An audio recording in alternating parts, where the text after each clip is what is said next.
ناظرین، تصویر میں نظر آنے والے یہ بچے کبھی ہنستے مسکراتے تھے، ان کے چہروں پر ایک مسکان تھی، لیکن ایک ظالم نے ان کی مسکان چھین لی، جیسے کسی ٹہنی سے پھول کو توڑ دیا ہو۔ السلام علیکم ناظرین، اسد عابد ہوں، آپ AS ڈیجیٹل دیکھ رہے ہیں۔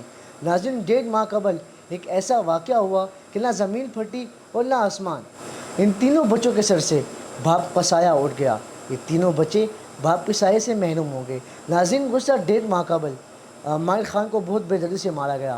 ماہر خان PTI کا کارکن بھی تھا اور سابق ناظم بھی تھا۔ ماہر خان نے گلی کے لیے جو ہے اپنے علاقے اور محلے کے لیے بہت سارے کام کیے تھے، جیسے بجلی کی کوئی لوڈ شیڈنگ ہو تو اس میں کام، ٹرانسفارمر چینج کرنا، گلی محلوں کو بنانا۔ بہت ہی سرگرم کارکن تھا اور بہت ہی جذبہ تھا اس میں۔ ہوا کچھ یوں کہ ماہر خان کا ایک دوست تھا جس سے یہ آپس میں ان کے کاروبار تھا، یا جو آپ کہہ دیں انتقال کا کوئی مسئلہ چل رہا تھا۔ تو پولیس کے مطابق تو 6 لاکھ تھے، لیکن ماہر خان نے جو آخری جو بیان ریکارڈ کرایا ہے اس کے مطابق 70 سے 80 لاکھ روپے تھے۔ عابد نامی شخص تھا جس کے ساتھ ان کے تنازعات تھے، اور عابد نامی شخص نے ان کو فون کی کہ آپ آئیں اور میں آپ کو جو ہے انتقال دیتا ہوں۔ اس نے اپنے والد کو کہا، ماہر خان نے اپنے والد سے بات کی اور کہا کہ میں جاتا ہوں اور انتقال کا جو پروسیس ہے سب کچھ کر کے آتا ہوں۔ یہ یہاں سے گئے اور چوہا گجر کے مقام پہ 100 کلو کی حدود ہے، وہاں پر ان کی آپس میں تکرار ہوئی یا نہیں ہوئی یہ اللہ جانے، لیکن عابد نامی شخص نے بہت ہی بے رحمی سے ماہر خان پر فائر کی، جس کے نتیجے میں 3 فائر اس کو لگے اور بعد میں وہ جو ہے زخمی تھے اور زخمی حالت میں وہ اسپتال پہنچائے گئے۔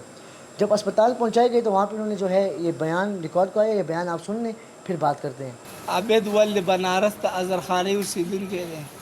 زما سره د انتقالونو شپېته اویا لکه روپو معامله ده. پس په هغې باندې په عذاب کړی وم، اوس یې چوا ګوجرو ته بویولی وم او په باله باندې او تمانچه ورسره وم، هلته ګپ لګېده دی. عابد ول بنارس. ناظرین، اس بیان کے بعد ان کو آپریشن تھیٹر لے جایا گیا، وہاں پہ ان کا آپریشن ہوا اور پھر بدقسمتی سے وہ جو ہے 15 دن تک بے ہوش رہے۔ ان پروسیس کے دوران پولیس نے کئی چھاپے بھی مارے، عابد نامی شخص نے BBA بھی کروائی اور مختلف قسم کی جو ہے ایکٹیویٹیز ہوئی اس میں۔ پھر جب ان کو ہوش آیا انہوں نے اپنے بچوں سے باتیں کی، اور بچے جو ہیں کافی خوفزدہ تھے۔ جب ہم گئے ان کے گھر، ہم نے دعائیں مغفرت کی، اور جب بچوں کو بات کی، یقین مانے کہ بچوں کے آنسو زار و قطار رکنے کا نام نہیں رہے تھے۔ اور جب بچے جس قسم سے روک رہے تھے تو انسان کا اپنی بھی اولاد ہوتی ہے، اپنے بھی بچے ہوتے ہیں، اور دیکھا نہیں جا رہا تھا ہم سے۔ اگر آپ اسکرین پہ دیکھ سکیں تو پھول جیسے بچے ہیں، اور ان کے جو آنسو ہیں نا یہ انسان کو توڑ دیتے ہیں۔ میری تو پہلے تو یہ ریکویسٹ ہے ان سب سے جو کہ اس کاروبار میں شریک تھے اور کاروبار کرتے ہیں، اور ہاتھ جوڑ کے بنتی کرتا ہوں میں کہ خدا را کسی انسان کو اتنے بے دردی سے نہ ماریں، کیونکہ آپ کی ایک گولی کئی خاندان اور کئی بچوں کو جو ہے اجاڑ دیتی ہے۔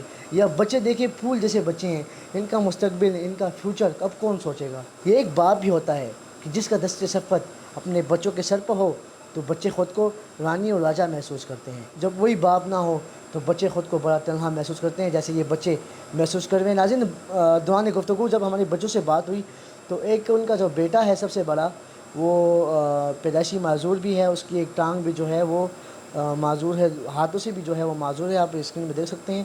اس سے جب ہماری بات ہوئی تو وہ اس سے چند منٹ پہلے قبرستان گیا تھا۔ قبرستان میں جب وہ گیا تو اس نے وہاں سے باپ کی قبر سے ایک پتھر کا ٹکڑا لیا اور جیب میں ڈالا۔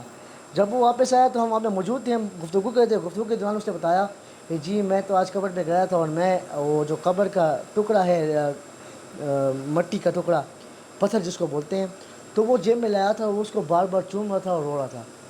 تو ناظرین، آپ کی ایک چلائی ہوئی گولی کتنے گھر محروم کر سکتی ہے نا، یہ آپ کو اندازہ نہیں ہے۔ یہ بچے آپ دیکھیں، ایسے بچے ہیں کہ میں بار بار بچوں کا ذکر اس لیے کر رہا ہوں کہ میں بیان نہیں کر سکتا آپ کو وہ کیفیت۔ وہ جب ہم وہاں پہ گئے، ہم نے بچوں سے بات کی، ہمارے ساتھ سینئر رپورٹر احسن امان صاحب تھے، امین مادہ صاحب تھے، اور وہاں پہ PTI کے رہنما وہ بھی تھے سازیب صاحب۔ تو یقین مانیں کہ وہ بچے جب بولتے تھے نا دل روتا تھا، خون کے آنسو، کہ یار یہ بچے کس طرح سروائیو کر رہے ہیں اور بچے کس طرح باتیں کر رہے ہیں۔ وہ یہ کہہ رہے تھے کہ ہمیں جو ان کا سب سے چھوٹا بیٹا ہے اس سے ہماری بات تھی، تو وہ کہتے ہیں میرے وہ اسپتال میں ہیں، اور انہوں نے مجھ سے کہا تھا کہ وہ آئیں گے اور مجھے گاڑی لے کے دیں گے۔ اور جب ان کی بیٹی سے ہماری بات ہوئی تو بیٹی نے جب باتیں کی اور جو جس انداز سے اور جس زار و قطار سے وہ روئی، تو وہ کیفیت میں آپ کو بتا نہیں سکتا اور نہ میں بیان کر سکتا ہوں۔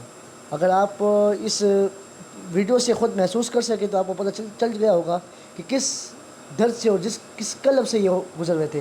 انہوں کا یہ بھی کہنا تھا کہ جب والدہ کو ہماری اس بات کا پتہ چلا تو والدہ جو ہے وہ اٹھتی ہیں, بے ہوش ہوتی ہیں اور گر جاتی ہیں, پھر اٹھتی ہیں, پھر بے ہوش ہوتی ہیں, پھر گر جاتی ہیں. لیکن ان سب میں جو ان کا بڑا بیٹا ہے نا, میں سلام پیش کرتا ہوں ان کو کہ جس طرح انہوں نے ہم سے باتیں کی. اور پھر ان کا یہ کہنا تھا کہ ہم نے بولا کہ جی آپ کو ٹائٹ ہونا پڑے گا, آپ خود کو مضبوط کرنا پڑے گا کہ آپ جو ہیں بڑے بیٹے ہیں, آپ ان کو دلاسا دیں گے. اور اس نے اتنی پیاری بات کی کہ وہ میرے دل کو لگی. اس نے کہا کہ میں صرف یہاں پہ رو رہا ہوں, میں اندر نہیں روتا, کیونکہ اندر لیڈیز ہیں اور ان کے سامنے کون روئے گا, اگر میں روؤں گا تو پھر وہ بھی روتی ہیں. اس بات نے مجھے بڑا حوصلہ دیا ہے, کیونکہ اللہ میرے مرحوم باپ کو جنت الفردوس میں اعلیٰ مقام عطا فرمائے. جب میرے باپ جو ہے اس دنیا فانی سے رخصت ہوئے تھے تو میری بھی ایک کیفیت تھی, تو وہ کیفیت جو ہے آج مجھے یہاں پہ جو ہے وہ محسوس ہوئی کہ باپ کا درد کیا ہوتا ہے. اللہ پاک میرے والد سمیت ان سب کے والد کو جنت الفردوس میں اعلیٰ مقام عطا فرمائے جو اس دنیا سے رخصت ہو چکے ہیں, اور جن کے والدین زندہ ہیں, جن کے والد حیات ہیں, اللہ پاک ان کا سایہ ان کے بچوں پر تک قیامت آباد رکھے.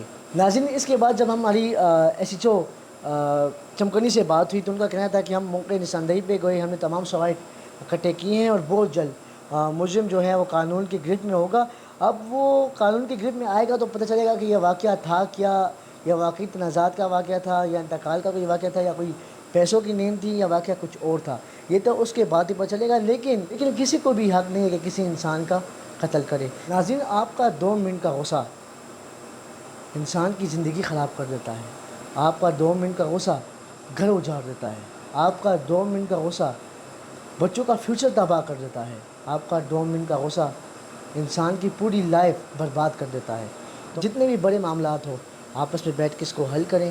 یہ پشتون معاشرہ ہے, یہاں پہ بہت اچھے لوگ ہیں, قانون کا نظام ہے, جرگہ سسٹم ہے, تو بات اس حد تک نہ لے کے جائیں کہ آپ کو پچھتاوا ہو بعد میں اور آپ کو گولی چلانے پڑے.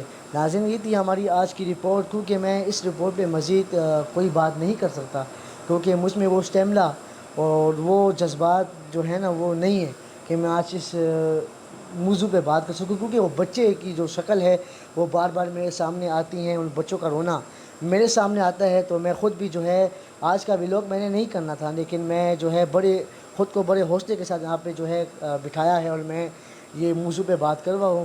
انشاءاللہ ملاقات ہوگی اگلے پروگرام میں. سب اپنے پن کے ساتھ اپنا بہت خیال رکھے گا. اللہ حافظ. ایس ڈیجیٹل, سچ جو چھپ نہ سکے.